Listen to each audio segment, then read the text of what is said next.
안녕하십니까. 이번 시간에는 출산은 최고의 창조라는 주제로 옛날부터 부부가 한방에 거주했는가, 아이를 가지는 마음가짐이라는 측면에서 생각해 보겠습니다.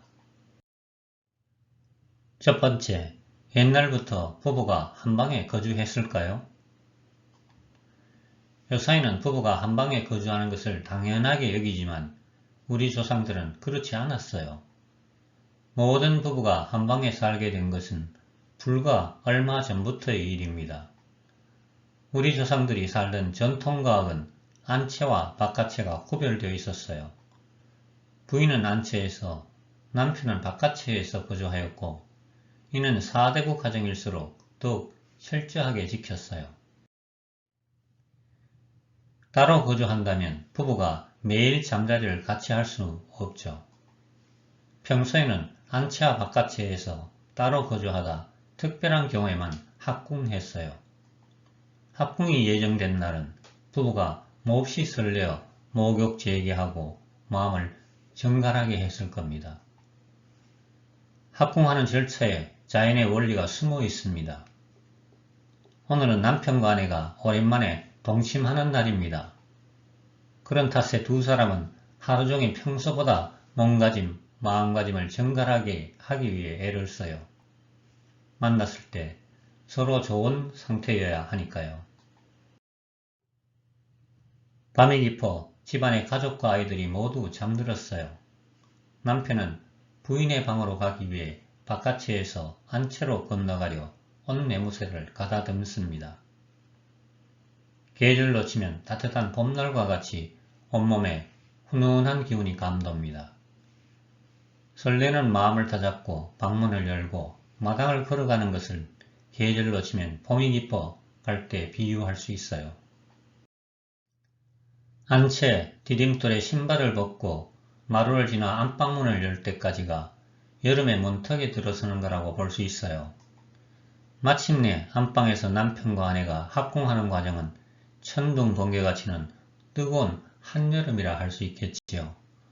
사랑을 나눈 후 두런두런 이야기를 나누는 것은 오곡이 무르익는 가을철이라 볼 수 있고요. 남편이 다시 바깥으로 되돌아올 때는 계절상 겨울이라고 볼 수 있어요.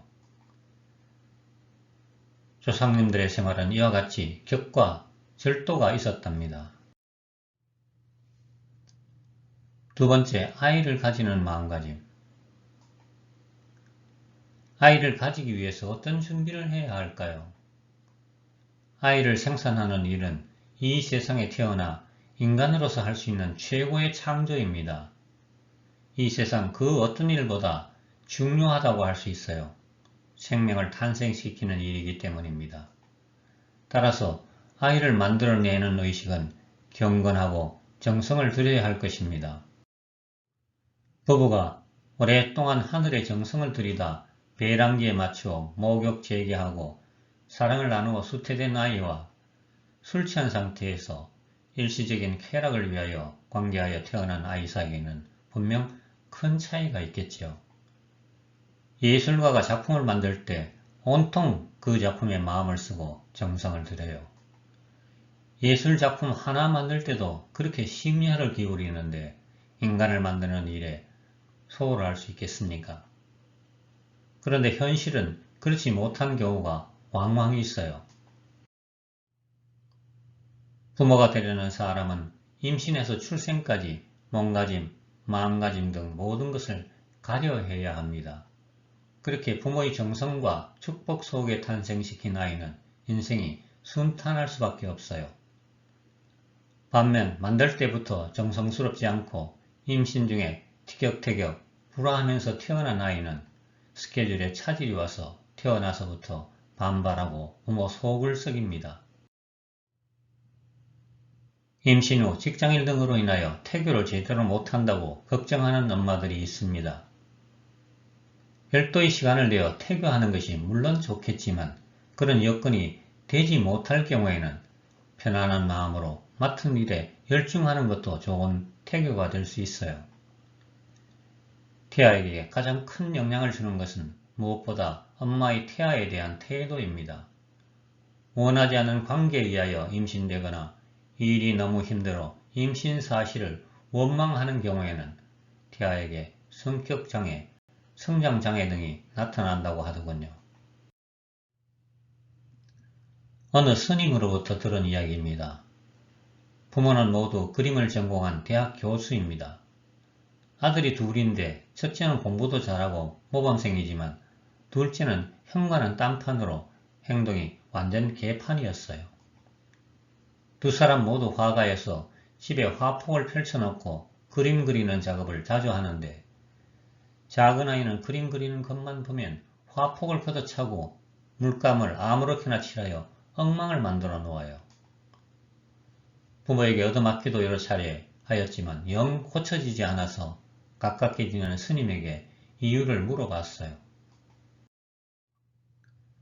스님은 그 아이 잉태할 때를 생각해 보라고 말했죠. 그러자 엄마가 아이 잉태할 때를 돌이켜 보았어요.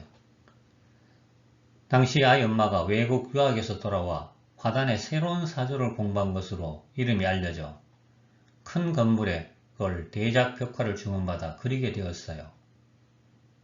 그때 둘째를 임신하고 있었는데 임신한 몸으로 사다리를 오르내리면서 벽화를 그리려니 아무리 그림을 좋아해도 너무 힘이 드는 것이었어요. 그래서 아이고 내 팔자야 왜 그림을 전공해가지고 이 고생을 하나 하면서 그림 그리는 것을 무지하게 혐오했던 기억이 났다고 하더군요. 그때 비로소 둘째 아이의 행동이 이해가 되는 거예요. 어머니의 생각이 아이에게 그대로 옮겨져 아이의 성격을 형성해버린 것이죠.